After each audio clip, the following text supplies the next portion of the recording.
O nosso estudo de hoje é a lição 16 do livro Opinião Espírita e tem por título Ao Companheiro Espírita. Afirma Allan Kardec que se reconhece o verdadeiro espírita por sua transformação moral e pelos esforços que emprega para domar as tendências inferiores. Quem se transfigura por dentro, no entanto, pensa por si, e quem raciocina por si desata as amarras do preconceito e escala renovações no rumo do conhecimento superior pelas vias do espírito. É por isso que o raciocínio claro te arrancou ao ninho da sombra. Não mais para nós o claustro nebuloso da fé petrificada em que se nos desenvolveu o entendimento em multimilenária gestação. Cessou para nós a nutrição mental por endosmose no bojo dos pensamentos convencionais. Todavia, porque te transferes incessantemente de nível, quase sempre despertas no mais doloroso tipo de solidão. A solidão dos que trabalham no mundo, a benefício do mundo, mas desajustados no mundo sem que o mundo os reconheça.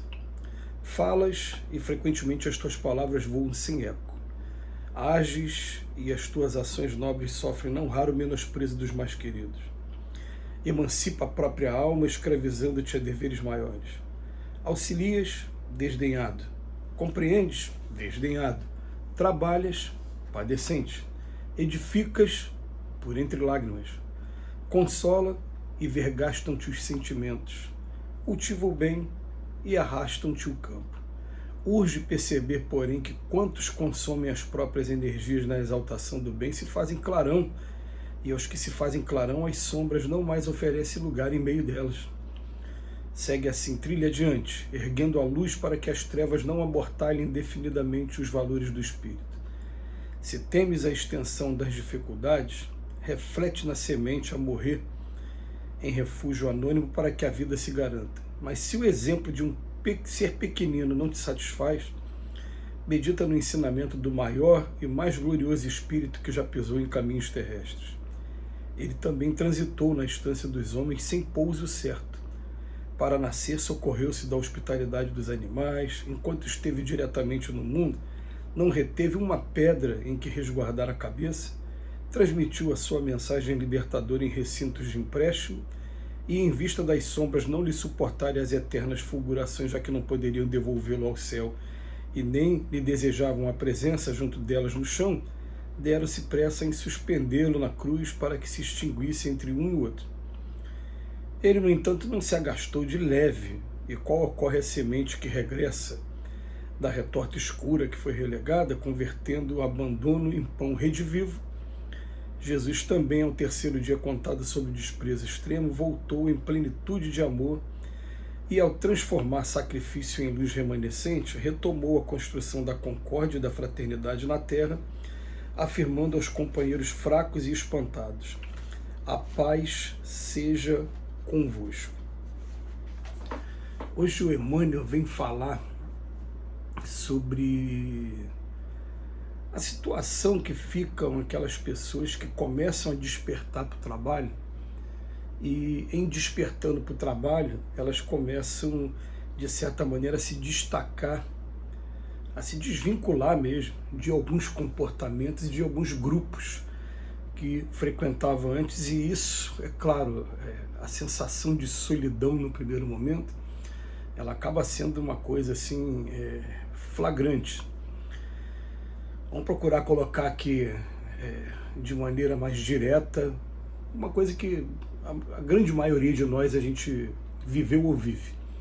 Você começa a se interessar pelo Evangelho de Jesus, pelo estudo da doutrina espírita.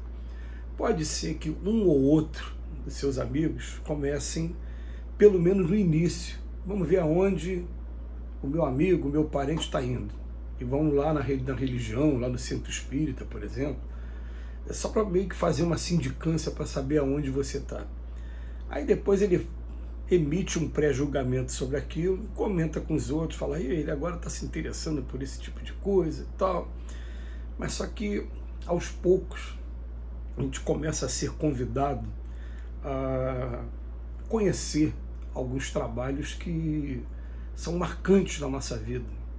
O trabalho de você conhecer uma obra de assistência, uma obra assistencial. Então, o que acontece?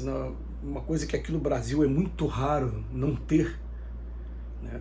Toda casa espírita no Brasil tem, por exemplo, o trabalho da cesta básica, praticamente. Mas se não tem o trabalho da cesta básica, tem o trabalho de visita a hospitais, a manicômios, a asilos, ou então tem um trabalho de assistência a moradores de rua, ou então tem um trabalho voltado também para gestantes. É muito comum isso aqui no Brasil.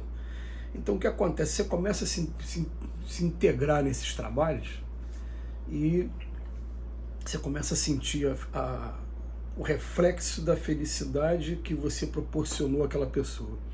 Isso é tão impactante na gente que vai fazendo com que a gente, em primeiro lugar, discipline o trabalho para que a gente possa estar ali sempre presente, e depois a gente tem até que tomar um cuidado nisso, né? Que depois a gente começa a sentir a necessidade de estar mais tempo envolvido com trabalhos assim. E quanto mais tempo a gente abraça esse trabalho no primeiro momento, a gente pode incomodar realmente, incomodar esposa ou marido, incomodar filhos, incomodar pais. Falar, mas você está indo para esse lugar toda hora, o que é que está acontecendo, né? Incomoda. E depois, com o tempo, você começa a olhar para trás e ver aqueles amigos das farras, dos momentos de lazer. Não que tenha nada de errado nisso. A gente constrói amizades, né, que são valiosíssimas em momentos de lazer, em momentos de farra, como eu estou falando aqui, né, essas comemorações. Mas a gente vai percebendo que eles começam a ficar um pouco para trás e se sentem, se de repente gostar muito de você mesmo, se sentem meio desprivilegiado nessa história. Mas aí você segue, começa a fazer, e aí a gente fica numa preocupação, por exemplo, o que aconteceu comigo. Eu tentei, ao longo dos anos, mostrar para os meus amigos que é possível, sim, você ser uma pessoa religiosa e, ao mesmo tempo, como diz lá no Evangelho segundo o Espiritismo, um homem do mundo, viver os prazeres da minha época.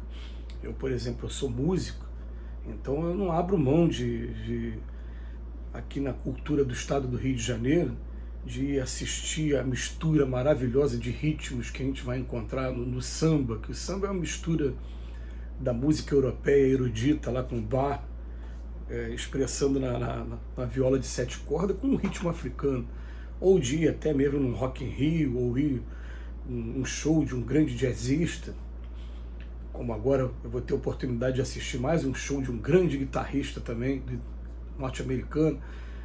Isso não tem, eu posso ser um homem do mundo, sim, e participar, né, de todos os prazeres, como diz lá no texto.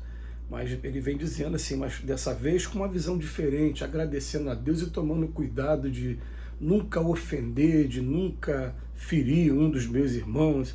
A preocupação, ela é diferente. Vou dar aqui um exemplo também que acontece muito com a gente.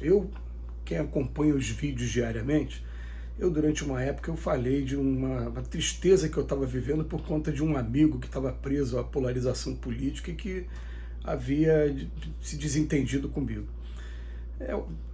O que aconteceu entre a gente já estava resolvido há muito tempo, mas ontem ele me encontrou, eu quero falar com você. Eu falei, o que foi? Não, é porque você me pediu desculpa muitas vezes e acho que até hoje eu não pedi desculpa também à altura do que você merecia. E me deu um abraço, eu falei, meu irmão, você sempre vai morar aqui no coração, né? Foi um momento legal, quer dizer, as coisas com o tempo, elas vão modificando, né? A gente vai dando tempo a tempo, tem coisa que é melhor não mexer naquele momento, mas a gente começa a ter comportamentos diferentes, e isso vai fazendo a diferença assim na nossa vida, porque reconhece o verdadeiro espírito pelo esforço que ele faz em domar as suas más inclinações e por sua transformação moral. As más inclinações nós temos, não tem como negar. Se a gente não tivesse, a gente não estava aqui na Terra. Mas quem está de fora está percebendo que você está fazendo um esforço para poder controlar aquilo, e aos pouquinhos a gente começa a se tornar meio que uma referência, pelo menos um exemplo, está tentando, hein? Ele tem um montão de erros, mas ele está tentando. E isso se torna uma coisa muito interessante. Então, a mensagem final para a gente aqui, ó. Segue assim, trilha adiante, erguendo a luz para que as trevas não amortalhem indefinidamente os valores do Espírito. Que Jesus nos abençoe hoje e sempre.